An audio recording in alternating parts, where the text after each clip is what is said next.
नाशिकच्या लासलगाव बाजार समितीमध्ये तिसऱ्या दिवशी नाफेड आणि एनसीसीएफची कांदा खरेदीसाठी दांडी आहे। 8 जून पासून थेट बाजार समितीतून कांदा खरेदीसाठीचे जिल्हाधिकाऱ्यांचे निर्देश आहेत। मात्र या प्रकरणानंतर शेतकऱ्यांकडून संताप व्यक्त केला जातोय। सरकारने गांजा लागवडीची परवानगी देण्याची शेतकऱ्यांची मागणी आहे। नाशिकच्या विंचूर येथील सेंट्रल वखार महामंडळाच्या गोदामामध्ये कांदा स्वीकारण्यास नकार। नाफेड खरेदीतील प्रतवारीवरून कांदा उत्पादक शेतकरी संतप्त झाले। जाचक अटी शिथिल झाल्यानंतरही शेतकऱ्यांची पिळवणूक सुरू असल्याचा आरोप आहे। धाराशिवमधील कृषी निविष्ठा वाटपातील घोटाळा प्रकरणात विभागीय पथकाकडून चौकशी सुरू आहे। 8 तालुक्यातील कृषी निविष्ठा वाटपाचं रेकॉर्ड पथकाने ताब्यात घेतलंय। शेतकऱ्यांना निविष्ठा वाटप केल्याप्रकरणी थेट चौकशी केली जाणार आहे।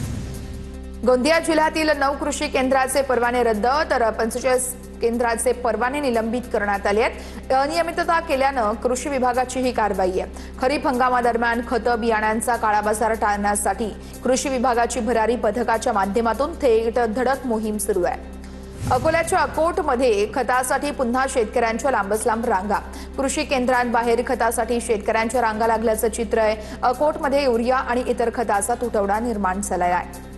इगतपुरी शहरातील मुख्य रस्त्यावरती भर दिवसा 35,000 रुपये लुटण्यात आले। ग्राहक सेवा केंद्र चालकाची 35,000 रुपयांची रक्कम लंपास आहे। चोरी प्रकरणी इगतपुरी पोलीस ठाण्यामध्ये गुन्हा दाखल। अज्ञात चोरट्यांचा पोलिसांकडून शोध सुरू आहे। राज्याच्या काही भागात वादळी वाऱ्यासह पावसाचा अंदाज आहे। मुंबई, पुणे, ठाणे आणि कोकणासह 30 जिल्ह्यांना आज येलो अलर्ट देण्यात आलाय। काही जिल्ह्यांमध्ये मेघगर्जनेसह पावसाची शक्यता वर्तवण्यात आली आहे। राज्यामध्ये एल निनोच्या प्रभावामुळे पाऊस कमी राहण्याचा अंदाज आहे। एल निनोचा सर्वात जास्त फटका मराठवाड्याला बसणार आहे। वसंतराव नाईक कृषी विद्यापीठातील हवामानशास्त्र विभागाचे प्रमुख डॉक्टर कैलास डाखोरे यांची ही माहिती आहे। धुळे जिल्ह्यामध्ये मोठ्या प्रमाणामध्ये शेतकऱ्यांकडून कपाशीची लागवड करण्यात आली आहे। 20 मे नंतर शेतामध्ये असलेल्या विहिरीच्या पाण्यावरती शेतकऱ्यांकडून कपाशीची पेरणी करण्यात येते। जून महिन्याचा पहिला आठवडा उलटून गेला तरी पाऊस नसल्यानं शेतकऱ्यांची पिकं धोक्यात आलेली आहेत।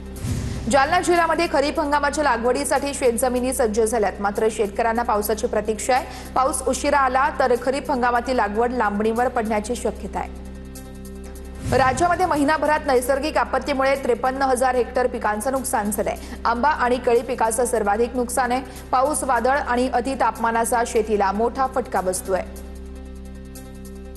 परभणीच्या किनोळा शिवारामध्ये वादळी वाऱ्यासह पाऊस झालाय। अचानक आलेल्या पावसामुळे शेतातील सोलार पंप उडून गेल्यानं मोठं नुकसान झालंय। पिकांना पाणी कसं द्यायचं शेतकऱ्यांचा हा सवाल आहे। गोकुळ साखर कारखान्याने ऊस बिल थकवल्याच्या निषेधार्थ सोलापूरमध्ये शेतकऱ्यांचं जलसमाधी आंदोलन। पोलिसांकडून आंदोलन करताना अडवण्याचा प्रयत्न। गोकुळ कारखान्याने 130 कोटी रुपये ऊस बिल थकवल्यानं मागील 17 दिवसांपासून शेतकऱ्यांचं उपोषण सुरू आहे। सांगलीच्या भाग्यनगरातील वादानंतर विटा शहरामध्ये शक्तीपीठ विरोधात मोर्चा। आंदोलकांनी विटा तहसील कार्यालयामध्ये ठिय्या मांडला। सकाळी महामार्गाच्या मोजणीवरून शेतकरी आणि विटा पोलिसांमध्ये वाद झाला। सांगलीच्या भाग्यनगरमध्ये शक्तीपीठ महामार्गाच्या मोजणीवरून तणाव निर्माण। महामार्गाच्या मोजणीवरून शेतकरी आणि विटा पोलिसांमध्ये वाद। मोजणी होणार असल्यानं रात्री 2 वाजेपासून पोलीस बंदोबस्त तर यावेळेस पोलिसांच्या वागणुकीवरून शेतकऱ्यांचा संताप आहे। धाराशिवमध्ये स्वाभिमानी शेतकरी संघटना शेतकऱ्यांच्या प्रश्नावर आक्रमक। शेतकऱ्यांच्या विविध मागण्यांसाठी तुळजापूरमध्ये रास्ता रोको आंदोलन करण्यात आलं। यवतमाळ जिल्ह्यामध्ये सरसकट आणि विनाअट कर्जमाफीसह विविध मागण्यांसाठी शेतकऱ्यांचं हल्लाबोल आंदोलन। खरीप हंगाम तोंडावर असताना पीक विम्याची रक्कमही मिळाली नसल्यानं शेतकऱ्यांकडून तीव्र नाराजी व्यक्त। सातारा नगरपालिकेच्या अतिक्रमणांवरती तोडक कारवाई आहे। नगरपालिकेने 2 टप्प्यात ही कारवाई केली आहे। कास पठाराकडे जाणाऱ्या अदालत वाडा समर्थ मंदिर बोगदा या रस्त्यावरील अतिक्रमणांवरती तोडक कारवाई करण्यात आली आहे। साताऱ्यातील नगरपालिकेची अतिक्रमण हटाव मोहीम वादाच्या भोवऱ्यात सापडली आहे। नगराध्यक्ष अमोल मोहिते यांनी स्वतःचं घर वाचवण्यासाठी पदाचा गैरवापर केल्याचा आरोप आहे। नगराध्यक्ष अमोल मोहितेंना अपात्र करण्याची सामाजिक कार्यकर्ते सुशांत मोरेंची मागणी आहे। जळगावमध्ये पावसाळ्यापूर्वी पाचोरा नगर परिषदेची धडक कारवाई आहे। हनुमानवाडी न्यायालय परिसरामधील गटारीवरील अतिक्रमण हटवण्यात आलं। पाण्याचा निचरा सुरळीत त्यामुळे होणार असल्याचं सांगितलं जात आहे। संत तुकाराम महाराजांच्या पालखी सोहळ्याच्या पार्श्वभूमीवरती प्रशासनाची अतिक्रमणांवरती कारवाई आहे। देहू ते देहू फाटा मार्गावरती अनेक ठिकाणी अनधिकृत बांधकामांचा वेळखाय। पालखी मार्ग सुरक्षित राहावा यासाठी प्रशासनाची ही कारवाई आहे।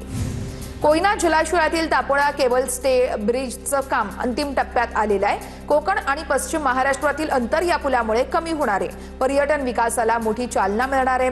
148 कोटींच्या प्रकल्पाचं 90% काम पूर्ण झालेलं आहे। अंबरनाथमध्ये नालेसफाईचा वेग मंदावलेला आहे। जून उजाडला तरी नालेसफाईची कामं ही अर्धवटच राहिलेली आहेत। जेसीबीने गाळ काढला आणि पुन्हा नाल्यामध्ये टाकल्याचा एक प्रकार समोर आलेला आहे। नवी मुंबईच्या कळंबोलीमध्ये वारंवार विद्युत पुरवठा खंडित होत असल्यानं नागरिकांनी MSEB कार्यालयामध्ये जाऊन विचारला जाब। उकाडा आणि वीज नसल्यानं वृद्ध नागरिक आणि लहान मुलांचे हाल होत आहेत। वारंवार माहिती देऊन देखील 4 ते 5 दिवस कुणीच ऐकून घेत नसल्याची नागरिकांची तक्रार आहे। सिंधुदुर्गमध्ये करोना कर्कश हॉर्न आणि सायलेन्सर्स असणाऱ्या दुचाकींवर वाहतूक शाखेची कारवाई आहे। अल्पवयीन मुलांकडून नियमांचं उल्लंघन होत असल्याचंही समोर आलेलं आहे। शालार्थ आयडी घोटाळ्याची चौकशी सुरू असली तरी मुख्याध्यापकांचे प्रशासकीय आणि आर्थिक अधिकार काढून घेता येणार नाहीत। नागपूर खंडपीठाचा महत्त्वाचा निर्णय आहे। संबंधित मुख्याध्यापकांना थकीत वेतन अदा करण्याचे शिक्षण विभागाला निर्देश दिलेले आहेत। नागपूर जिल्ह्यामध्ये अंगणवाड्यांच्या विकासासाठी मिशन कायापालट अंगणवाडी अभियानाची सुरुवात। या अभियानांतर्गत अंगणवाड्यांना मूलभूत सुविधा उपलब्ध करून दिल्या जाणार आहेत। जळगावच्या 40 गावामध्ये 2 मंदिरातील चोरी प्रकरणाचा उलगडा झालाय। चोरी प्रकरणी अल्पवयीन मुलगा ताब्यात आहे। रोकड, चांदीचा मुकुट आणि त्रिशूळ जप्त करण्यात आले। सुमारे 56,000चा मुद्देमाल हस्तगत करण्यात आलेला आहे। नंदुरबार जिल्ह्यातील नेत्रंग, शिवाळी आणि अंकलेश्वर बऱ्हाणपूर महामार्गाचं काम संथ गतीने सुरू आहे। धूळ आणि खड्ड्यांमुळे वाहनधारकांना नाहक त्रास होतोय। पावसाळ्यापूर्वी रस्त्यांची कामं पूर्ण न झाल्यास अपघातांचा धोका वाढण्याची शक्यता आहे। नंदुरबारच्या तळोदा नगरपालिकेच्या सभेमध्ये अधिनियमाचा मुद्दा गाजला। मल्टी युटिलिटी वाहनाच्या लोकार्पणावरून सत्ताधारी विरोधक आमने सामने आलेत। संभाव्य पूर परिस्थितीच्या पार्श्वभूमीवरती सांगली जिल्हा प्रशासन आणि मनपाच्या वतीने आपत्ती यंत्रणेचा आढावा। शहरातील कृष्णा नदीच्या काठावरती बोट प्रात्यक्षिका आणि आपत्ती यंत्रणा सज्जतेची रंगीत तालीम करण्यात आली आहे। हिंजवडी पोलिसांकडून 2 महिन्यामध्ये 25 जणांवर मकोका अंतर्गत कारवाई आहे। 28 जणांना तडीपार करण्यात आलं। अवैध धंद्यांविरोधात हिंजवडी पोलिसांकडून मोहीम हाती घेण्यात आलेली आहे। जम्मू काश्मीरच्या उरी सेक्टरमध्ये नियंत्रण रेषेजवळ झालेल्या स्फोटात महाराष्ट्रातील 2 जवान शहीद। विक्रम चव्हाण आणि अर्जुन जाधव यांना वीरमरण आलेलं आहे। जवान विक्रम चव्हाण हे नवी मुंबईतल्या ऐरोलीचे रहिवासी आहेत, तर जवान अर्जुन जाधव हे साताऱ्यातील शहापूर या गावचे रहिवासी आहेत। जळगावच्या सराफ बाजारामध्ये सोन्या आणि चांदीच्या दरामध्ये घसरण। सोन्याच्या दरामध्ये 4,000ची घसरण तर चांदीच्या दरामध्ये 11,000 रुपयांची घसरण झाली आहे। सोन्याचे दर GST सह 1,51,410 रुपयांवर पोहोचलेले आहेत। नमामि चंद्रभागा योजना 10 वर्षांपासून रखडल्यानं भाविकांमध्ये नाराजी आहे। पंढरपूरच्या चंद्रभागा नदी स्वच्छतेसाठी नमामि चंद्रभागा योजना आहे। नदी संवर्धन, प्रदूषण मुक्तीची अनेक कामं रखडली आहेत। नमामि चंद्रभागा योजना पूर्ण करण्याची भाविकांची मागणी आहे। आषाढी वारीच्या परंपरेला पर्यावरण संवर्धनाची जोड देणारे राज्यातील पालखी मार्गांचे व्यापक हरितीकरण करण्याचे निर्देश आहेत। सांस्कृतिक कार्यमंत्री आशिष शेलार यांनी तसे निर्देश दिलेले आहेत। धाराशिव शहरातील सिटी पोलीस स्टेशन संध्याकाळी 5 वाजताच सामसून। पोलीस स्टेशन परिसरातील अंमलदार कक्षात फक्त 2च कर्मचारी हजर। शहराच्या मध्यवर्ती भागात असलेले पोलीस स्टेशन राम भरोसे असल्याचं चित्र। नेस्को पुणे तुळजापूर ड्रग्ज प्रकरणानंतर राज्य उत्पादन शुल्क विभाग ऍक्शन मोडवरती। राज्यभरामध्ये कोणत्याही पार्टीमध्ये दारूची परवानगी घेतल्यानंतर पोलिसांना पत्र देण्याच्या सूचना, पोलिसांना पत्र देऊन अवगत करण्याच्याही सूचना देण्यात आल्यात। गडचिरोलीच्या माडे आमगाव ग्रामपंचायतीत ग्रामसेवक दारूच्या नशेत असल्याचा ग्रामस्थांचा दावा आहे। व्हिडिओ व्हायरल झाल्यानंतर ग्रामस्थांनी कारवाईची मागणी केली। सांगली महापालिकेचे 37 कर्मचारी एकाच वेळेस निलंबित करण्यात आलेत। कामावरती हजर राहत नसल्याचा ठपका ठेवत महापालिका आयुक्त संगीता महापात्रांची कारवाई आहे। सफाई विभाग, पाणी पुरवठा, अग्निशमन दल, बांधकाम आणि सुरक्षा विभागातील कर्मचाऱ्यांचा यामध्ये समावेश आहे। रत्नागिरीच्या चिपळूणमधील कामथे रुग्णालयातील वैद्यकीय अधिकारी कांचन मदारा यांच्या निलंबनाचा अहवाल आरोग्य संचालकांकडे सादर करण्यात आलेला आहे। डॉक्टर कांचन मदारांवरती गर्भपातासाठी आवश्यक असलेले किट देण्यासाठी महिलेकडे लाच मागितल्याप्रकरणी कारवाई करण्यात आलेली आहे। मनमाडमधील एका हॉस्पिटलमध्ये प्रसूतीनंतर 3 दिवसात एका बाळाचा चिमुकल्याचा मृत्यू झालेला आहे। बाळावरती योग्य उपचार न केल्याने मृत्यू झाल्याचा नातेवाईकांचा आरोप आहे। घटनेनंतर बाळाच्या नातेवाईकांचा हॉस्पिटलमध्ये गोंधळ बघायला मिळाला, तर बाळावरती योग्य वैद्यकीय उपचार सुरू होते असं स्पष्टीकरण डॉक्टरांकडून देण्यात आलेलं आहे।